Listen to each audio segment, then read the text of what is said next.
Hey everyone, this is Olay from Laddering Your Success, and you're listening to the LYS Podcast. Free student online, free online student mentoring with me, Olay, and Festus and Olay. Festus, happy Sunday. How you doing? Man, it's a great Sunday to be alive. Every day that you're alive is a great day to be alive, and that's just the start, But every moment gets better and better. So happy to be here. Absolutely, absolutely. So we're gonna go ahead and jump right into it. One of our mentors and one of the folks that's a part of LYS, Wesley Okeke, actually sent us a video. I think it was maybe last week or the week before that.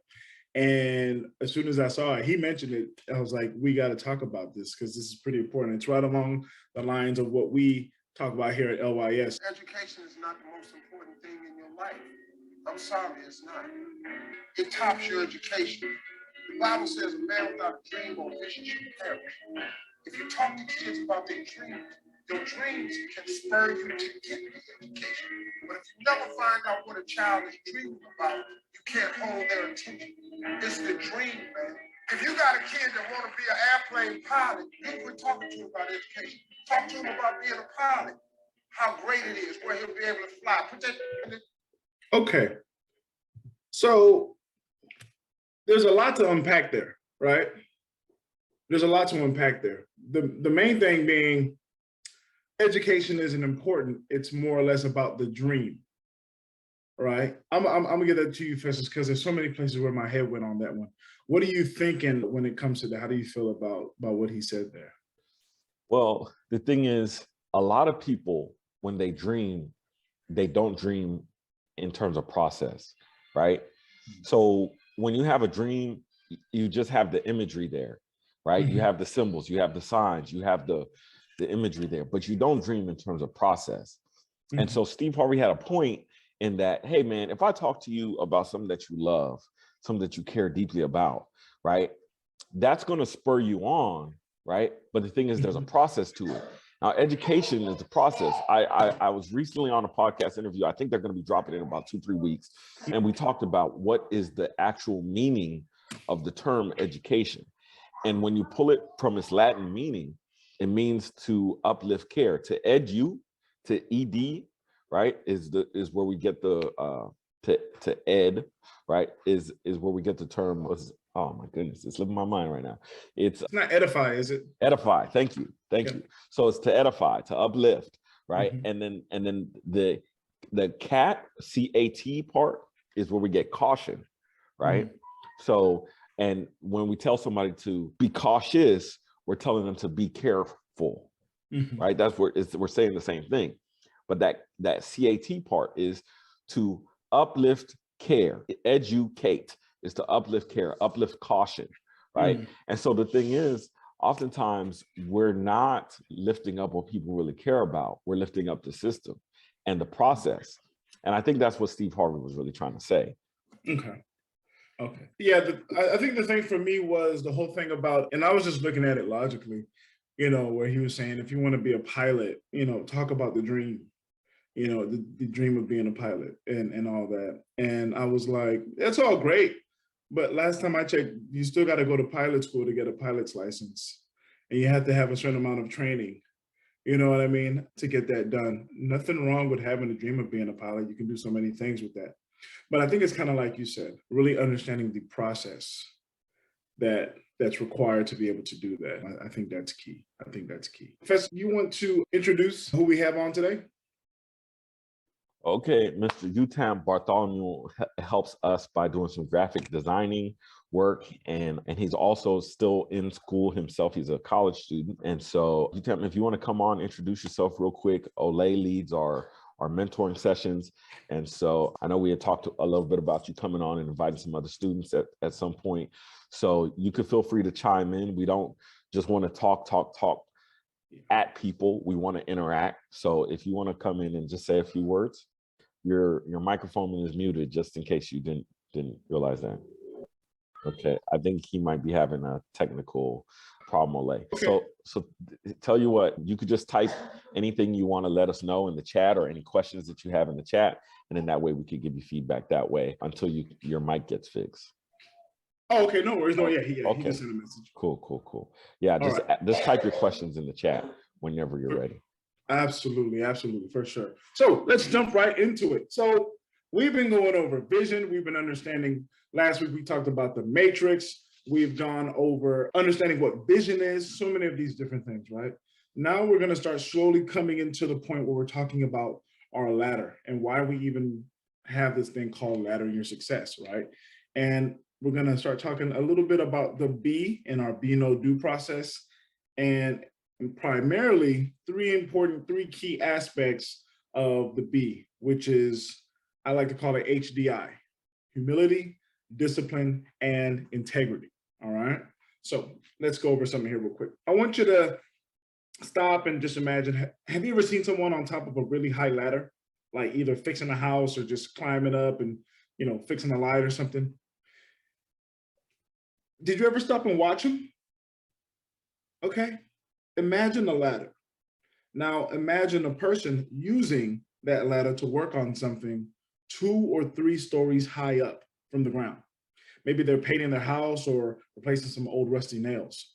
Now take your mind off of what they're doing on top of the ladder and focus on the bottom of the ladder. If you've ever helped anyone with a ladder, I don't know about you guys, but one of the things I always love doing is I always like putting my hands on somewhere on the bottom of the ladder, so at least I know that it's got a decent foundation, right? Key word right there is foundation. What does that ladder look like, right? Is it an extension ladder? Is the bottom far away from the building? Or is it one of those A-frame ladders, right? Is it one of those specialized ladders that's attached to something? There's a lot of different questions that people ask when they're using a ladder or they're going up high. Now, I really want you to ask yourself this question. What's more important, the top of the ladder or the bottom of the ladder? What's more important, do you think? Just even think about how things are built. Are we more concerned with the bottom or with the top? Some people are going to say the top end is the most important because that's where the person working is. But if they don't have proper support at the bottom, if your bottom is not secure, you're not going to be able to stay on top for a long time. Just think about a house. One of the biggest issues, me and Festus, when we have grown 30-something-year-old conversations about houses, one of the first things we always talk about is the foundation, the very bottom of the house. The very bottom of the house. If you don't have a strong foundation, that house is not going to be able to last very long. If you don't have a strong foundation, you're not going to be able to be on top of that ladder for a long time. Just think about football. The biggest folks, you can be 6'8", 200 and however many pounds, but once you get around those ankles, it's over. It's over. That's a foundational part of our body, right? Even us as humans. I'm sorry. I just wanted to for sure chime in some more on that. It's, when it comes to sports, the highest injury in sports across the board is knee injuries. And so whether you're playing tennis, whether you're playing soccer, whether you're playing golf, a knee or back injury, and for human beings, the odd foundation is your back, is your foundation, but that's a whole nother anatomy course thing. But if your back, your knees go out, your ankles go out, it's a wrap, whatever you're trying to do. Now, think about that when you're trying to be successful in life. And I know Olay's going to hop on this, so let me just turn it back over to Olay, but go ahead, man. Oh, no worries, man. So in order for that bottom to provide a good support for whoever's climbing it, right, it's got to have a couple key things. First thing, it's got to have some sort of friction so it won't slide. I don't know if you've ever been on a ladder. One of the scariest things is wind or no friction. I think the older you get, the more you test a ladder's friction. You'll be moving that thing for a good 2 minutes just to make sure. Gotta make sure it don't move on the ground. You don't try to flip off this ladder. You gotta make sure it has good friction. Second, you want to have, it's got to be adjustable based on what you need for the job, right? You got to be able to adjust it. Can you turn it if you need to go move a certain way into a higher spot, right? Can it slide under certain creeks? Are you able to, maneuver yourself to get to where you need to do to accomplish what you're trying to do, right? Third, the person who's using that ladder has to be able to handle it, all right? So I want you to think of the friction as your personal values. What does that mean? I'll give you a quick example. Last week, yeah, it was last week. Last week at school, we got a boys group and we were talking with the boys about this awesome book that's called Struggle to Be Strong. And in the book, there was a young man named Jamel who was dealing with friends who wanted to smoke weed. And he did not want to do that. He was dealing with those personal values. The friends kept trying to peer pressure him and force him to do it. And he said no. Continuously, he kept saying no. Because of that, those friends stopped hanging around with him. And they were about 14 years old at the time. They had been friends since kindergarten. And all because of, drugs, they decided to not be his friend anymore. And that was just so relatable and so real because that's just such an honest and true thing that happens. But that was a battle that was dealing with personal values, right? He stood firm on his personal values. That ladder was set firm. He must have put some new rubber bottoms on that ladder because he did not move it out. He did not jolt one bit.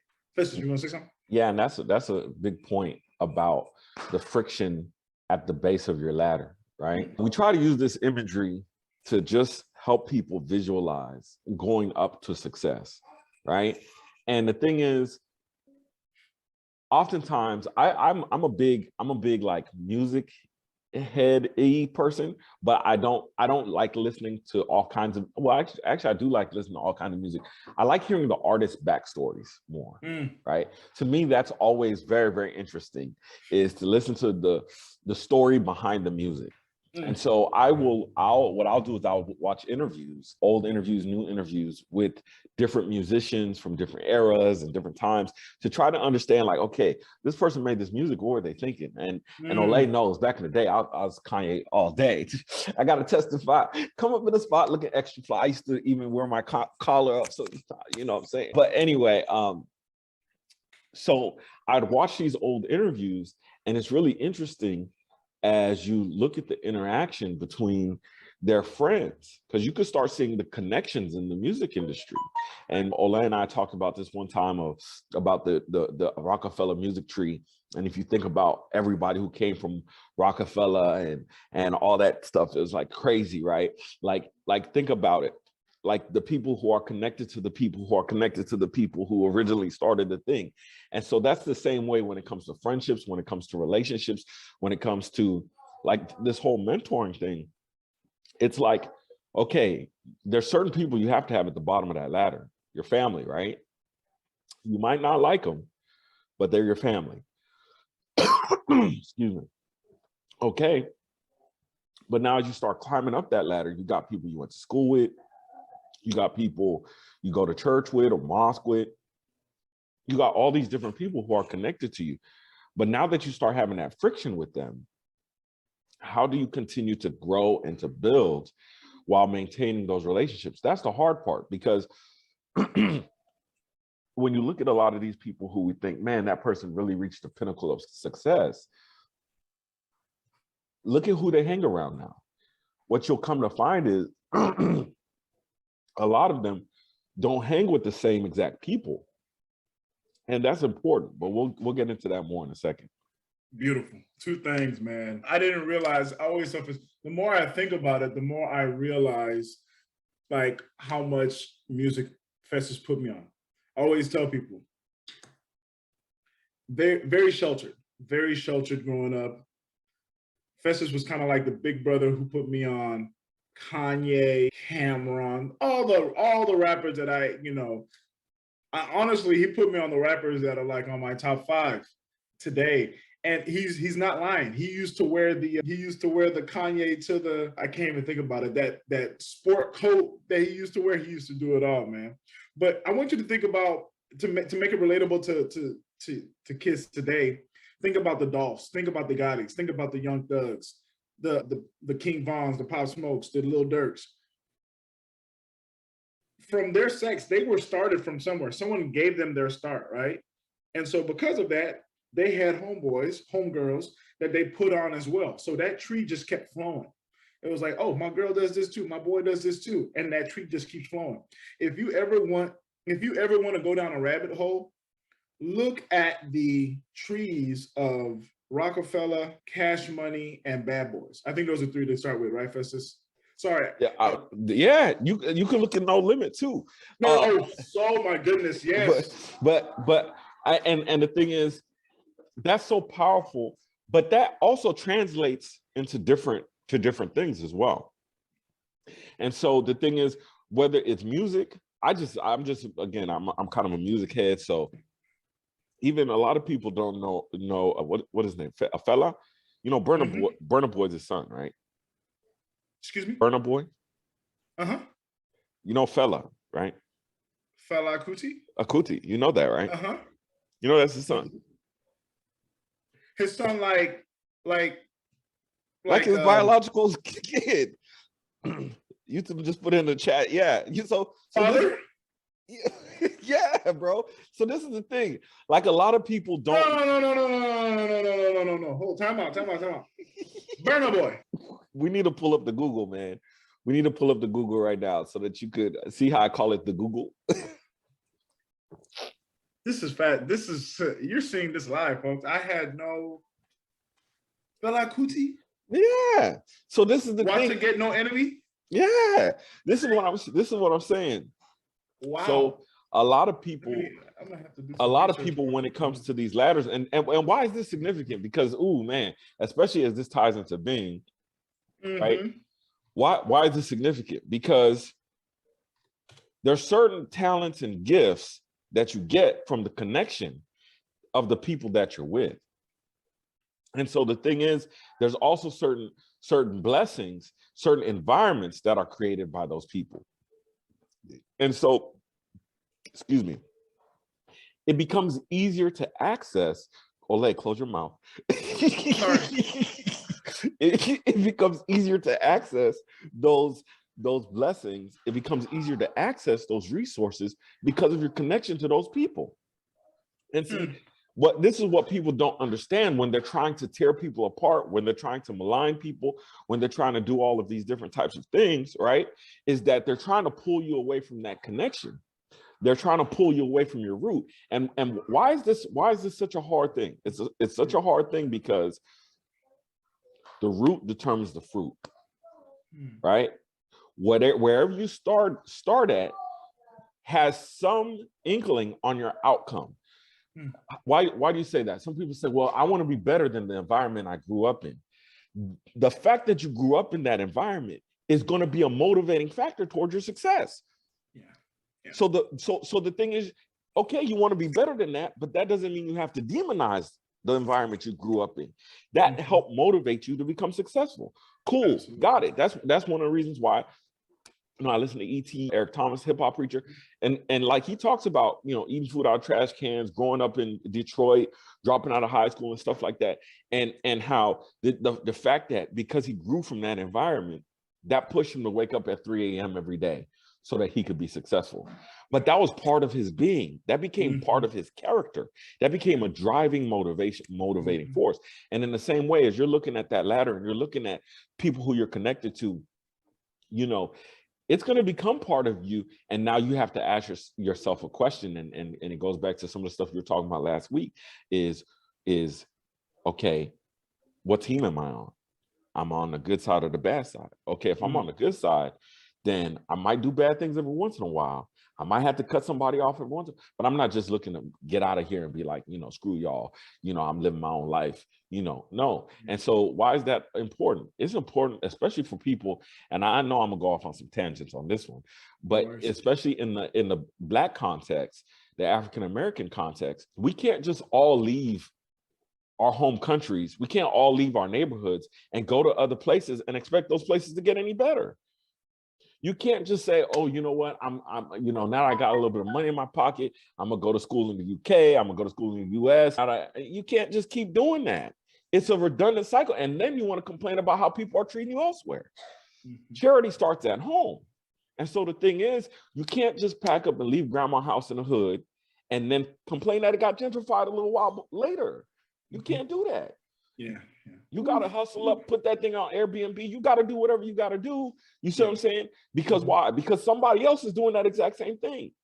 And one man's trash is another man's treasure. So those friends you throw away, the family you cut off, okay, they're building some relationship with somebody else. And that's going to have its impact. But anyway, I know I'm off on a tangent, man. No worries, man. Go ahead, Olay. Let me stop. We're here for it. We're here for it on a Sunday, sir. So that's what it is, man. Personal values, right? Think of that bottom, that friction as your personal values. The adjustment, right? We talked about the adjustment. Does it have good adjustable features? Are you able to move your ladder so you can maneuver yourself to get into certain spots, to get yourself out of certain spots? Think of that adjustment feature as your network. Your network. And that's kind of what Festus was hitting on, right? Having a proper network of people around you who can help you maneuver out of certain situations and get you into certain situations. All right. And think of your ability to handle the ladder. Very important. I think maybe the most important thing here, right? In my opinion, think of your ability to handle the ladder as your inborn talents, gifts, and skills. This is where you're going to find out more about the system that you're in and exactly how it affects you personally. And this is why I say this is so important. This is kind of what Steve Harvey was talking about in that video that we saw in the beginning. He was talking about those dreams, those talents, those gifts, those skills that you have, right? And using those things to help you figure out more about where you're in and how it affects you personally. You know, we always love to give the example of teaching, right? Because that's something that kind of brings all of us together. I think you got a teaching spirit. You were the first one, I think, of you're probably one of my first friends that I really had that actually worked in the school. So I think you kind of figured out early on that you had that teaching spirit, you know what I mean? Yeah, on that note, this is how I got into the school, man. Okay, Olay knows, but I was a wild child, right? And some of your mentorship in life is not going to come all from a good place. It's also going to come from bumps and bruises. The reason why we do these mentorings is so that you don't have to get all the bumps and bruises yourself, right? Or so that once you do get that bump or that bruise, you don't keep going back and bump your head again and again and again. So long story short, I was with this young lady, we'll call her at the time. And as I was with this young lady, she asked me what's called the $1 million question. And this was a question that counselors used to ask students, right? To help them figure out the direction that they want to go for their lives. And so what they would say is, and we'll do this exercise right now. So Olay, if you got $1 million today, you want to scratch off lotto, $1 million. As a matter of fact, you got 1.3 million. The 0.3 cover the taxes. You don't even got to worry about the taxes. Okay. You got $1 million. Okay. How would you spend your time? I'm teaching, man. I'm teaching. And there you go. Most people don't really know up front. Now that's a person who's already aligned with their purpose. But most people don't know up front what they're going to do. They typically think about spending the money. They think of, man, I'm going to get this, I'm going to get that, I'm going to get this. And the thing is, that question is some more about how you spend your time. And if you can think of, if I don't have a care in the world, I don't have any worries from a financial standpoint, and I'm unbothered, or financial motivation isn't the only factor, you're usually going to think about something that you enjoy doing. Yeah. And so my answer at that time was coaching. And I was like, yo, I'm a coach. What you gonna coach? I was like, football, And she's like, well, what do you have to do to coach football?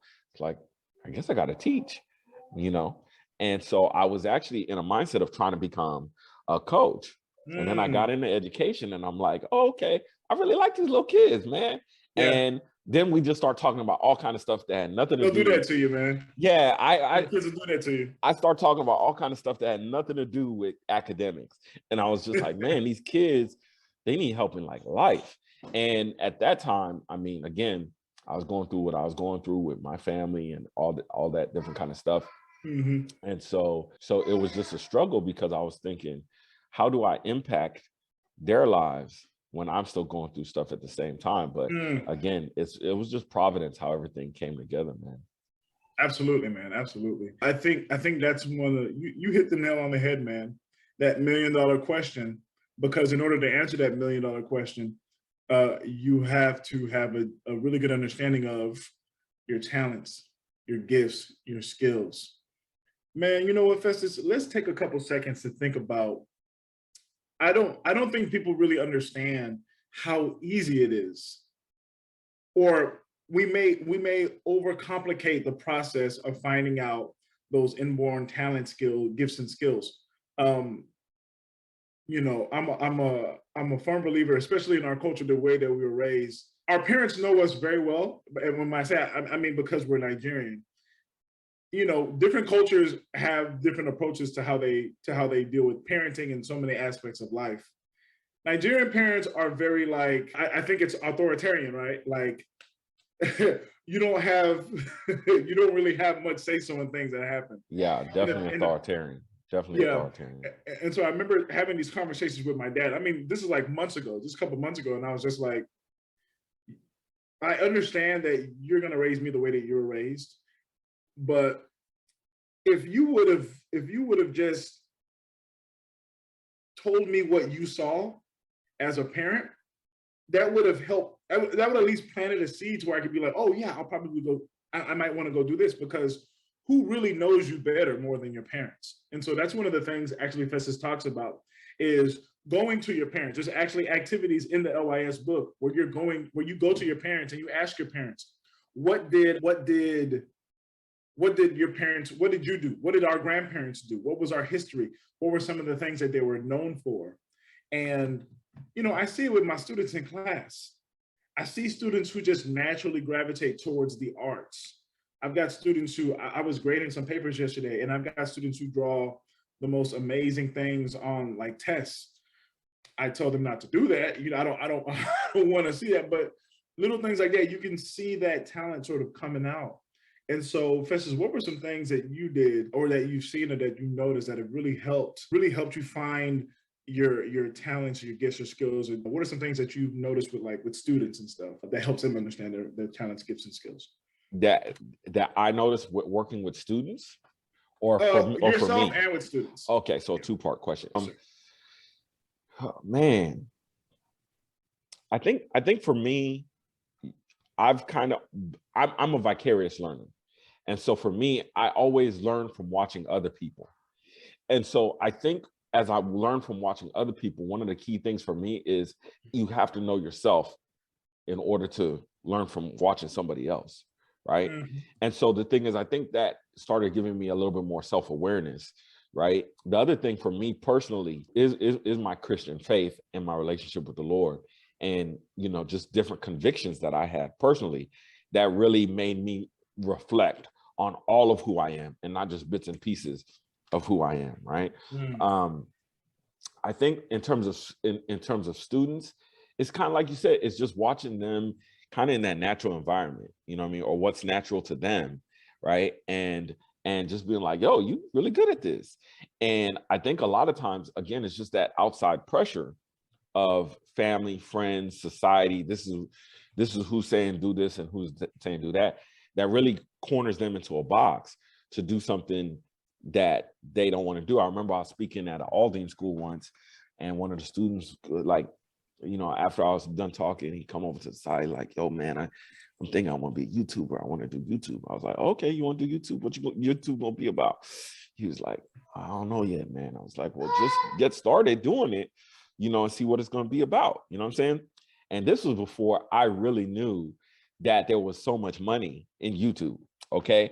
And so, because this was like years and years ago. And so now I would have told him, just make a ton of videos and you're going to start finding your niche. And this is the hard part. I think a lot of times for this generation is struggling, dealing with the pressure of finding who I am versus what everybody else is saying. And now there's so many more competing voices, you know, in some of the material I write about how the average student sees 5,000 different messages a day.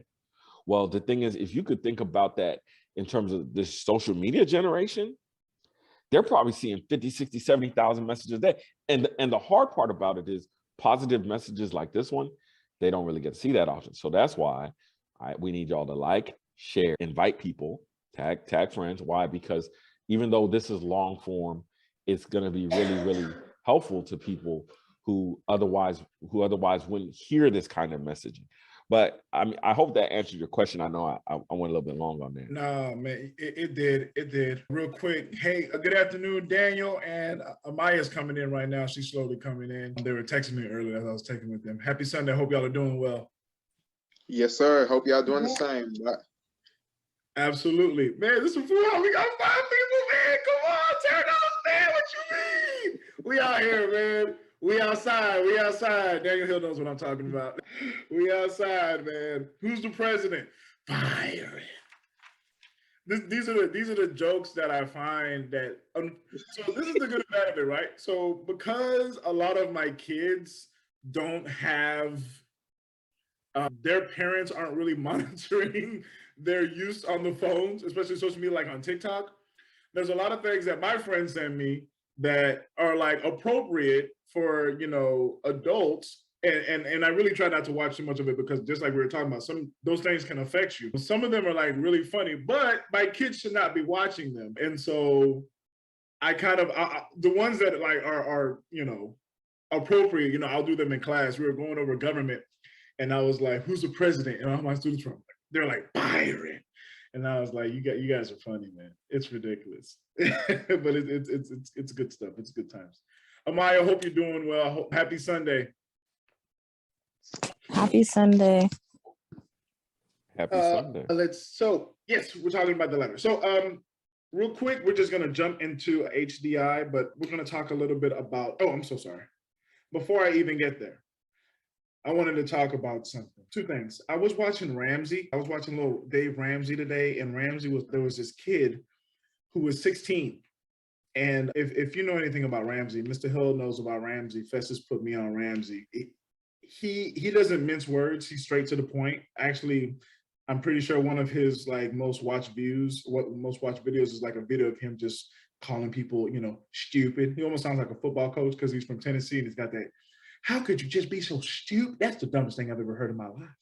You know, he just goes in on folks. But there was a 16-year-old who was like, he knew at the age of 7 that he wanted to be an economist and help wealth disparity with poor people.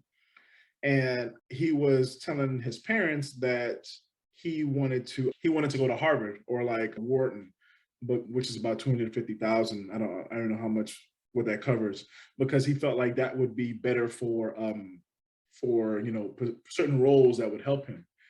And when I say Dave laid into that kid, I'm like, Dave, you don't even know this kid. He's 16. He was like, that's the dumbest thing I've ever heard. You know, he said that like the large majority of CEOs all went to state schools and all this stuff. But it was just reminding me about like, you know, your talent, your skill, but you know, you still have to have that adjustable base, that network of there are people who can like guide you. You know what I mean? And the second thing I was thinking about was my journey to becoming a teacher.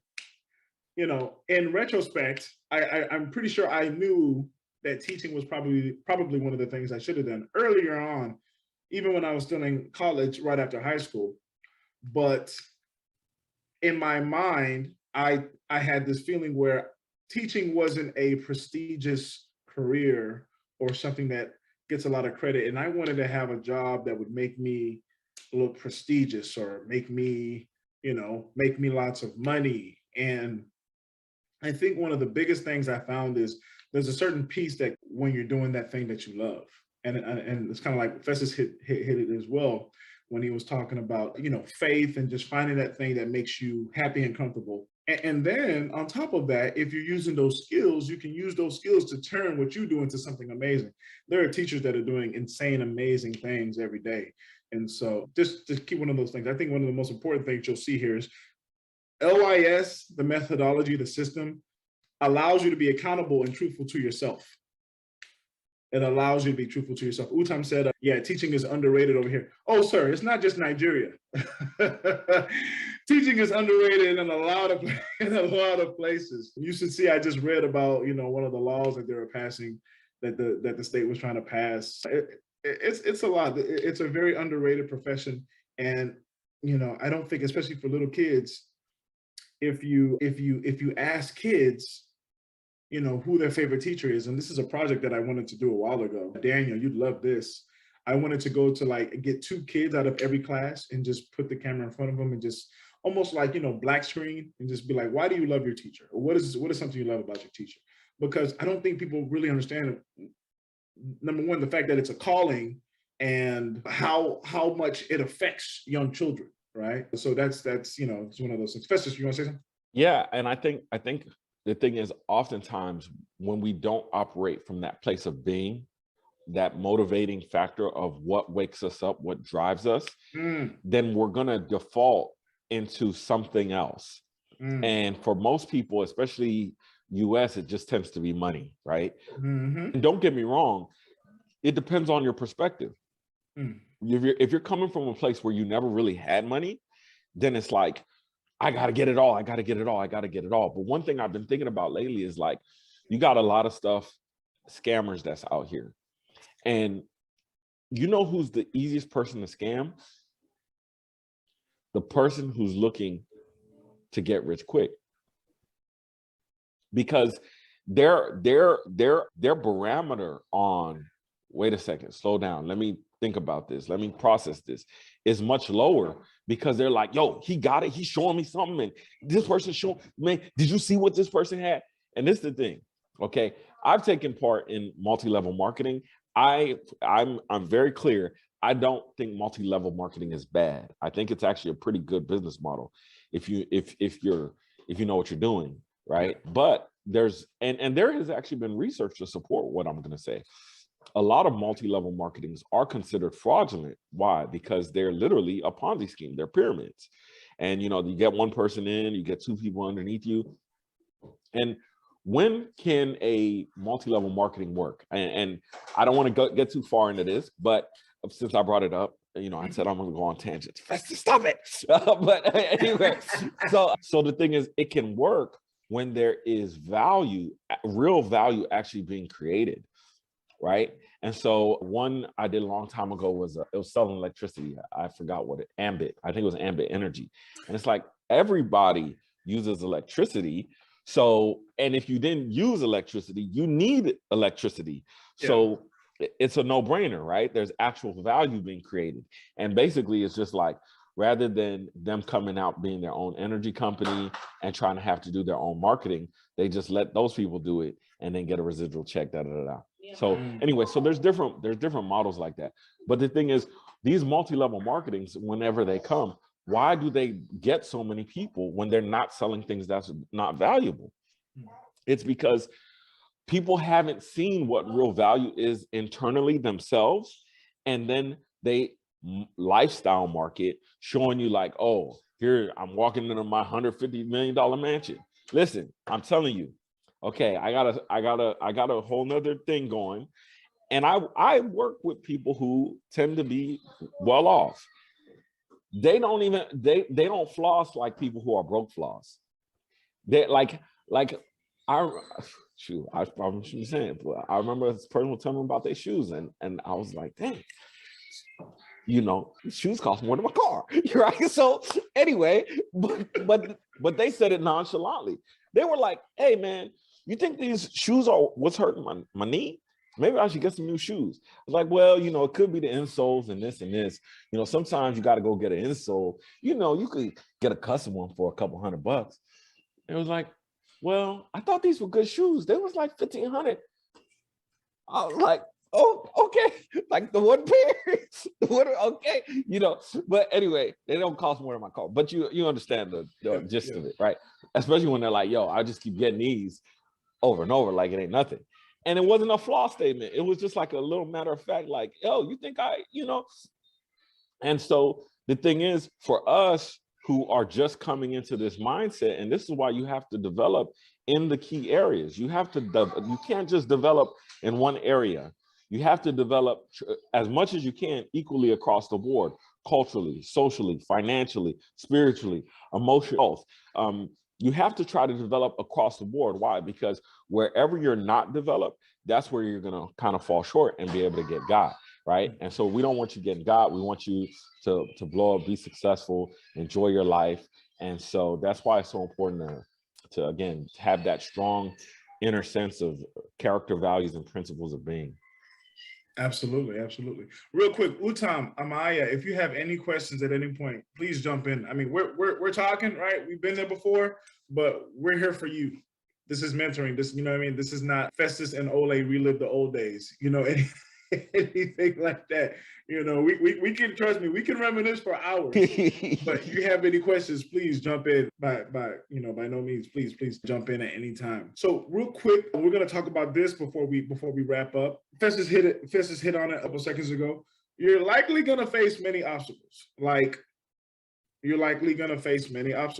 Okay, Festus, sorry. Daniel, you said she had, Amaya, you have a question? It's okay. It doesn't have to be about what we're talking about. It doesn't have to be about what we're talking about. Is she on mute? Baby girl, Yeah. Can you talk? I don't know.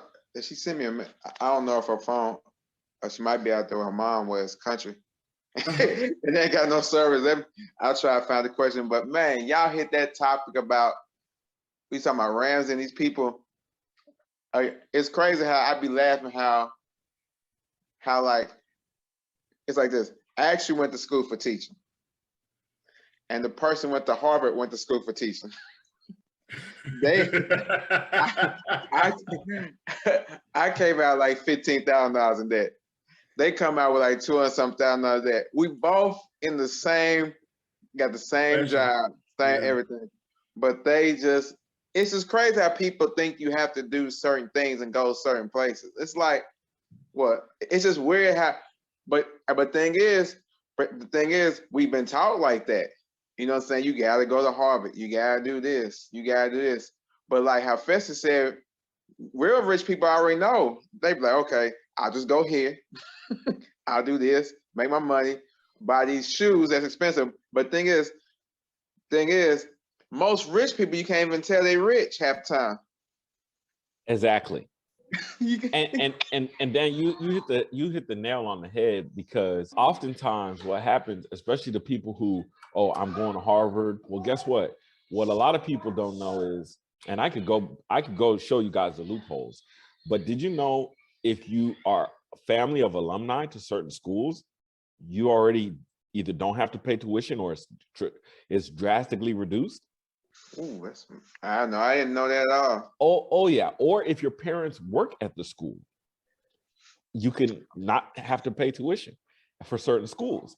And so you'll sit up there and they'll be like, dang, well, I'm going to Harvard. Well, they family member went to that school. So because of that, they don't have to pay that tuition. Not the same tuition you pay. They got a whole secret tuition that's alumni tuition. But see, a lot of people don't peep game. And see, to me, you know, I'm street, so I gotta sit back and like, okay, let me look around. And like you said, once the rich get rich, they don't sit up here and stunt and floss. And this is where we have to really ask ourselves, if we don't have the financial literacy to the money game, as soon as we get $50,000 job, we want to go flex on everybody. Like, what are you talking about, bro? Like I've seen and spent copious amounts of time around people who have that type of money, you know what I mean? And they don't do that. They don't do that. I remember I was talking to this lady about a piece of art, and she was like, oh yeah, they keep asking me about that. They want to take it to the museum, but I like it and I don't want them to damage it because it's $250,000. And bro, this thing was sitting in her dining room area. And I was like, look, I looked at this thing every day I went in the house, and I was like, number one, how can that cost that much? Okay, that's the number one thing. And then number two, I was like, you're sitting, something that cost as much of a house is sitting in your house. In your house. Right? Most people, for a $250,000, that's a house to most people. Yeah. It's sitting in your house, but you don't sit up here every single day and be like, that's $250,000 right there. Like, don't touch it. And this is the thing. You go to poor people's house, I know I'm going off on the tangent. You know how they be snapping at you? Don't touch my stuff. That costs $50. Right? It's like, okay, dude, who cares? Who cares? You know what I mean? But that's a whole nother. Plastic over the seats. You Remember know that what I'm plastic saying? over the couch growing up? Yeah, Come I on, remember all that, man. bro. Come on, man. Hey, but I found her question too. But hey, that's so real, man, because they say stuff just so nonchalant. Like, I can't remember where I was and somebody said something. I just looked at them like, bro, that's not normal, right? That's not normal, right? It's like not to have that much money. It's like, I remember, okay, I remember it was like this. Old like teacher salaries, right, were based off of getting a raise always. You know what I'm saying? Regardless of, they always got like a $1,500 raise every year, right? Us, no, that's gone. All that raise, you hope for the best. Maybe you can raise, maybe not. Man, I remember this kid was acting bad one time, and she was so mad. She's like, man, this ain't worth what $2,800 or $2,800 every 2 weeks. And I was like, yeah, it ain't. I was like, wait, what'd you say? What's it? And this was like I think it was like in 2000, like 8 or whatever. You know what I'm saying? People only making $40,000 a year teaching. I said, and I was like, how much you say you make? I make this much every 2 weeks. And I was like, and then the funny thing is, she literally looked at me and thought I made the same thing too. I said, bro, no, if I made this money every week or every 2, it was like, she's making like back then when teachers only making like 40, she's making like $75,000 to $80,000 a year. I was like, bro, wow. I don't make that, but now that's gone. But hey, my niece was wondering, how do you find her Tennessee Hope? Hold on, Tennessee Hope? Because I think of Tennessee Hope about. Okay, yeah. Let me while Olay's talking, I will try to look that up and put it in the chat. I think I know what she's talking about. All right, thanks. Well, I know for me, when Festus was talking about if you're an alumni or if you work at a school, your children don't, in some cases, they may not have to pay for tuition, or in some cases, the tuition is drastically reduced. I don't know why, but as soon as you said that, I was like, I'm going to get a job at Rice. All my kids going to Rice. They all going to Rice. All my kids are going to Rice. Hey, that's facts, bro. Hey, I ain't mad at you. I ain't mad at you because my niece's mom used to work at Vanderbilt, and I think if she would have stayed there, but she got a better job. You know what I'm saying? She got a better job, so she moved jobs, right? But I think she went for like, she could get $40,000 off or 50% off or something. And that my brother is something over like Montlow or something. He's something over I forget, he's like a VP. She gets to go to school like anywhere in Tennessee and 100 miles outside, so far outside Tennessee for 47% off or 50% off. That's crazy, bro. That's amazing, man. That's amazing. All right. So while Festus is looking that up, I'm just going to talk real quick about what we're going to be talking about next week. Next week, we're going to start off talking about humility, discipline, and integrity. Those I like to call it HDI. And I really like to consider those the 3 main building blocks of like the be and be, no, do, and being, knowing, doing. It's super important as far as self-discovery and moving along that purpose when we talk about finding your success and a lot of what LYS is about. So next week, HDI, that's what we're going to be talking about. All right. Festus, you got anything to say before we go? I'm muted. I'm sorry. I muted myself again. I think the most important thing is at the end of the day, dealing with reality. Okay. And a lot of people, and I was having a conversation with our mentor / business partner one day about this, and we were talking about, how people have their truth. It's my truth, your truth. And the thing is, it's like, it's okay to have your truth, but make sure it's connected to the truth. And you have a lot of people now who are scamming based off of NFTs. I see that face. He's like, "Oh, that's like a baby Tampa." But yeah, man. You got a lot of people out here who's scamming. You got all this stuff coming up. that's new stuff. And that's the perfect opportunity to give somebody when they really don't know what they're looking for. So I encourage you, do your own research. Again, operate in your being. And like I always say, there are legitimate excuses for not going to college. There's no excuse for not getting an education. So with that, I'll turn it back over to you, Olay. Wonderful, wonderful. Thank you so much for that, Festus. HDI, humility, discipline, and integrity coming next week. Folks, man, Festus, I kind of forgot what number we're on. I don't episodes today. I think I put 8 on the bottom of this. It was 8 or 9, and we're gonna have to go back and start correlating some of these and come with. I'm not a good organizational person. If I showed y'all this table right now, y'all be like Festus. And you know what? I know I got it from my dad. Like growing up, and these are the funny things we take from our parents. That is like, I'm never gonna be like this, and then you just like that. But anyway, so he used to have these piles of papers everywhere, and he'd be like, don't touch my papers. And he used to know where everything was.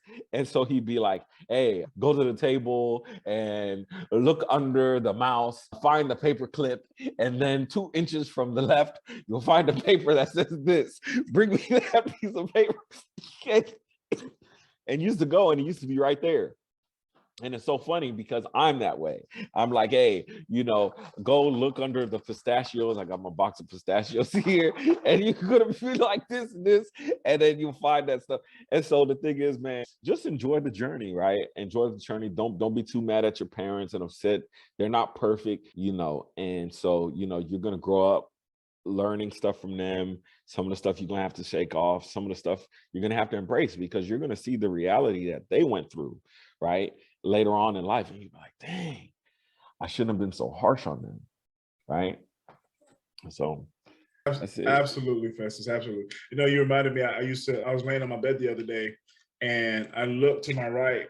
I had a Bible and like 3 books just laying with me.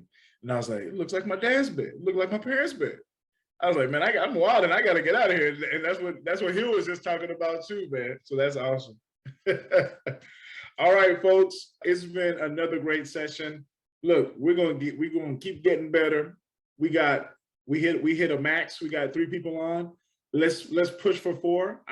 I'm gonna make a concerted effort to email as many of my former students as I can, and we're gonna try and put them on so we can make this more geared towards the students. All right. And so Festus, once again, thank you so much. Daniel, Amaya, Utam, thank you. Utam, sorry, thank you so much for joining us. I hope y'all have a wonderful, wonderful week.